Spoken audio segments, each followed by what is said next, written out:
Assalamualaikum warahmatullahi wabarakatuh. Perkenalkan, nama saya Liza Wulandari, NIM 1923351. Mata kuliah pemeriksaan pajak. Baiklah, di sini saya akan menjelaskan tentang pembukuan dan pencatatan dalam pemeriksaan pajak.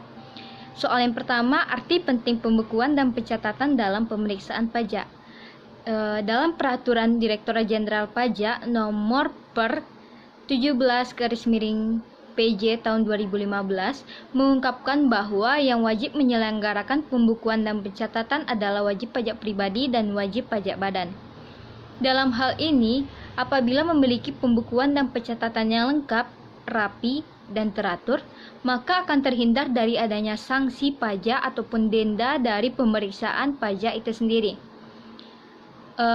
Kemudian arti penting pembukuan dan pencatatan dalam pemeriksaan pajak merupakan faktor yang utama dan wajib dan harus dilakukan karena dengan adanya pembukuan ataupun pencatatan ini sebagai wajib pajak apabila kita terjadi sesuatu kepada perusahaan dan pihak Direktorat Jenderal Pajak melakukan pemeriksaan, maka tinggal memberikan kearsipan dari catatan dan pembukuan perusahaan kita. Kemudian apa sih pembukuan dan pencatatan tersebut?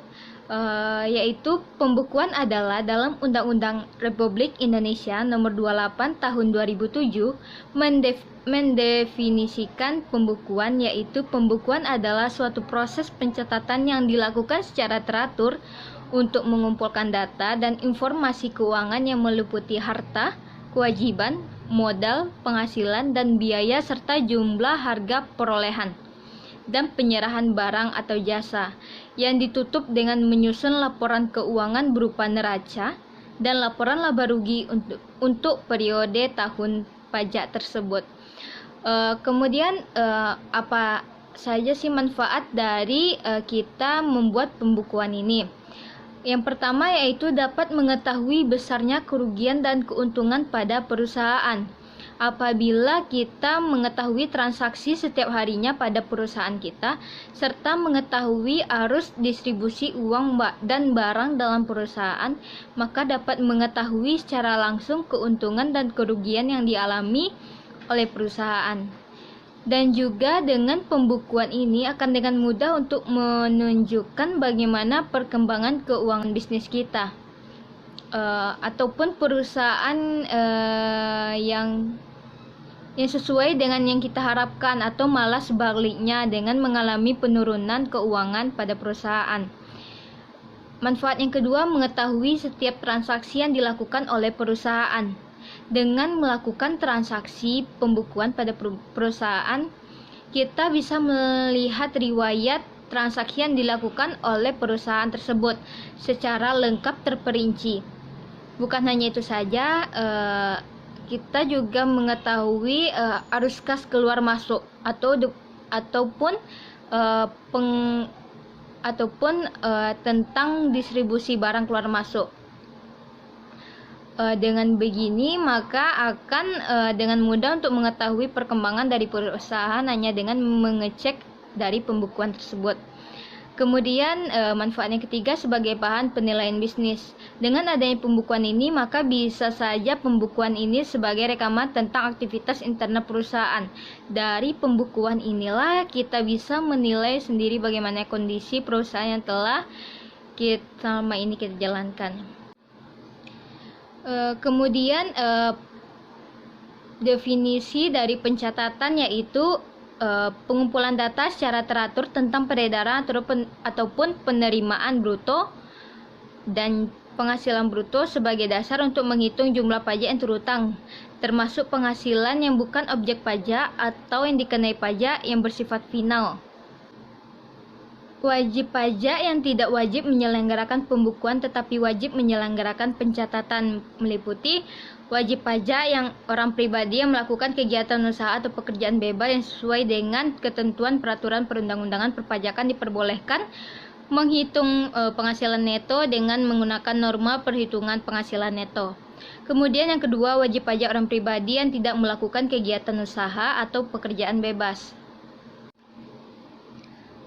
Soal yang ketiga yaitu tentang ketentuan pokok pembukuan dan pencatatan. Undang-Undang KUP mengatur syarat yang harus dipenuhi oleh wajib pajak dalam menyelenggarakan pembukuan ataupun pencatatan, yaitu yang pertama diselenggarakan dengan memperhatikan itikat baik dan mencerminkan keadaan atau kegiatan usaha yang sebenar-benarnya. Tanpa adanya rekayasa, perusahaan akan terhindar dari sanksi ataupun denda yang dapat merugikan perusahaan itu sendiri.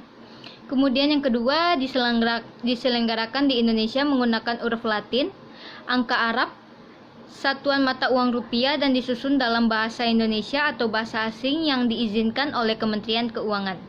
Yang ketiga, prinsip taat azas dan dengan stelsel akrual dan stelsel kas. Yang keempat, pembukuan dengan menggunakan bahasa asing dan mata uang selain rupiah dapat diselenggarakan oleh wajib pajak setelah mendapat izin Kementerian Keuangan. Yang kelima, pembukuan sekurang-kurangnya terdiri atas